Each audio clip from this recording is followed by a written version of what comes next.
Hi, welcome to Happy Village Life 4433. Today we are going to learn how to analyze the data based on certain criteria. We have the data here, okay, and we want to see the total sales based on year or quarter. So when I select year, it would show me the total sale for each year in this column, right? Similarly, if I want to see my total sales uh, on quarterly basis, then you can see the result here. How to do this? Let's learn. Before that, it's not necessarily it has to be sales. If you want to use this Excel technique to record your home expenses, then in that case you can write expenses here. So it depends on how you use it. So let's learn. First of all, let me clear the entire data. Okay, so I'm going to clear the entire functionality. Clear. Okay, and also I'm going to okay, yeah, I'm going to delete them also.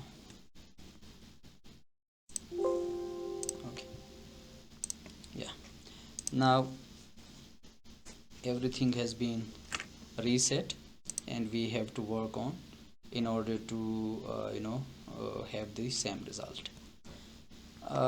So first of all, because during the use of your formula, you would be required to refer to the ranges. Like for years you would have to select this range like this, and then you would have to select the quarter range like this and the sales range. So, and it would not be once, you may be required to do or to repeat this exercise many times.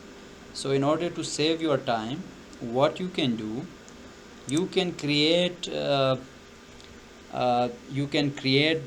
ranges with their names, so that when you write the name of the range, Excel would automatically bring that entire range for you.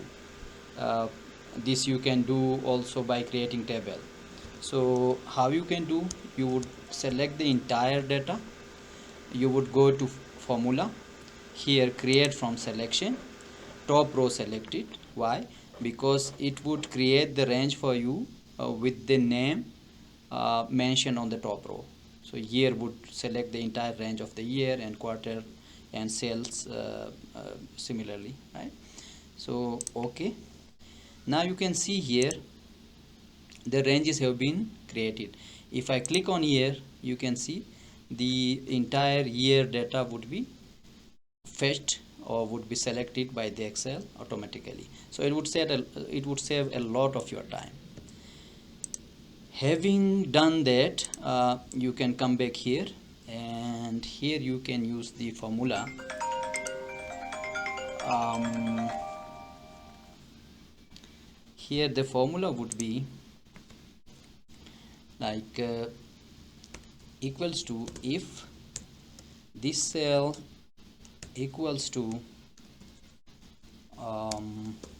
year, then show me the unique years. So this one unique, what does it do? The unique will fetch for you each unique year, like 2017, 2018 and 19, etc. Okay, the range would be year, and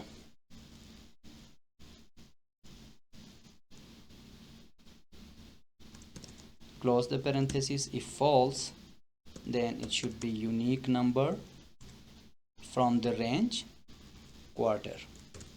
So you see, when I press Q, Excel automatically shows me quarter here.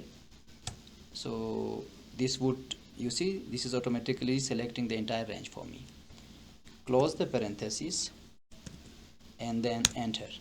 See, okay, now here I have to create a drop down list. Also for that you need to go to data, click on this sign, go to data validation, click on this select list and come here, and here you can manually write year, comma, quarter, and okay. Now you see, if I press year, it would fetch the years for me, else quarters would be shown here. Now I need to have the total sales in this column. For that I would be using the Sumif formula. So Sumif, okay, one thing you need to note here is that we'll be using the indirect formula. So what would indirect do? Indirect, let me explain when I write the formula. So indirect, and which one? This one, and I'll fix it with the help of F4 key. So what does the indirect do? Indirect will not directly pick the result of the cell, like in this case E3, rather it would go to the reference. So what is the reference? Reference here in this case it's quarter, so it would go to the quarter and select the quarter range instead of directly showing you E4, right? So that's how indirect formula works. Close parenthesis, your criteria would be this one. You don't have to fix it because you want it to move alongside your formula. And then your sum range, again you will have to use the indirect formula. You will select this, you will fix it using F4 because you don't want this also to move when your formula is copied down. Close the parenthesis, close it again, and enter. And you need to copy this down. Okay, so you see, when I select here, it shows me the total sales for each cell for each year, and when I select quarter, then I can see the total sales for each quarter. Okay, so I hope this video was useful for you, or you can subscribe to the channel if you want to. Thanks for watching. Bye for now.